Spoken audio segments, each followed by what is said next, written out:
Hey everybody, I wanted to give a quick demo of a couple of new merge field codes that we have introduced that some of you might find helpful, and they really pertain to displaying or merging dates within a transaction. So let me go ahead and point out a couple of um, these to you. So the first one involves the transaction events merge field code, and that merge field code historically would print out every date within a transaction. So the effective date or mutual acceptance date, the closing date, and then all of the dates listed below. This was helpful, but many times you're tracking dates that you don't necessarily want your agent or the buyer and seller to see when you're creating an email. And so we've created two new merge field codes that only pull the dates that are either on the buyer and seller portal or on the agent portal. So to demonstrate this, before I do, I want to point out how this setup is here. We obviously have an effective date. We've got this buyer and seller portal date that's visible on the portal, the buyer and seller portal only. This one is visible on the agent portal only. And then the final two are visible on both portals. So those should appear in all the lists.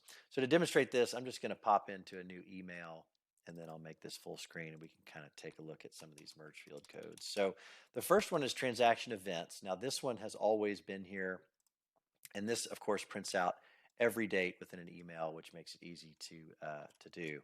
Now the new one, or these two new ones, are first the agent portal. So you'll notice this is going to show only those dates that are listed on the agent portal. This one here, and then of course financing and closing on both, so those appear. And then just to round out this demo, I will show the next one, the buyer and seller portal. And of course, this one are only dates that the buyer or seller could see on their portal. Now, this doesn't mean you have to turn on the portals. It just simply means it's going to display the dates. If they were to view the portal, these are the dates that they would see. So it allows you to sort of dissect these a little bit more when creating emails.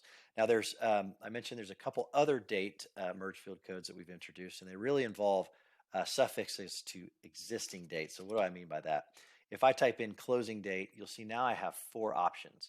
One is the traditional closing date. This would list obviously the date itself in whatever format you've chosen in the settings, and then it will display the time as well. But sometimes to be a little more conversational, you might want to end up using the start date itself, which omits the time. And then you could say, which has been scheduled at, and then you could use the closing date start time at 1 p.m. So that might help you. And then we also have this formula icon, or this formula suffix, which sometimes you might want to use. This particular formula is 20 business days, right? So you could have something like the closing date has been scheduled for, and then if you can't remember, you could say, okay, I'm going to use my closing date formula 20 business days after it's the finance date. So this is sometimes helpful if your informational emails always call for how many days after that it's needed, then you can use that formula merge field code. And then last but not least, some people have had questions about this. When you're doing merge field codes and you want to merge the contact for the side that you are on, like typically, you would do seller first name, or you might do buyer first name. Of course, there is no buyer, that's why it's not coming up.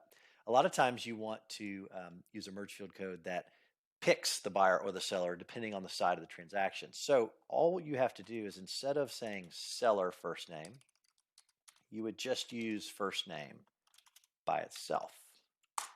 And that's going to automatically know you're on the sell side, so it's going to pick John. And so that's how you would do that. There's also another merge field suffix.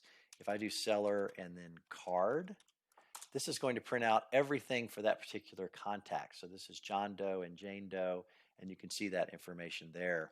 Now, if you want to have that sort of duplicity deal where it picks the buyer or seller, just simply write card itself, and that would automatically know I'm on the sell side, so I need to choose whichever my sellers are and make a card out of those particular contacts. So anyway, as you guys create your email templates, these new merge field codes may come in handy. Just wanted you to know about them. All right, thanks.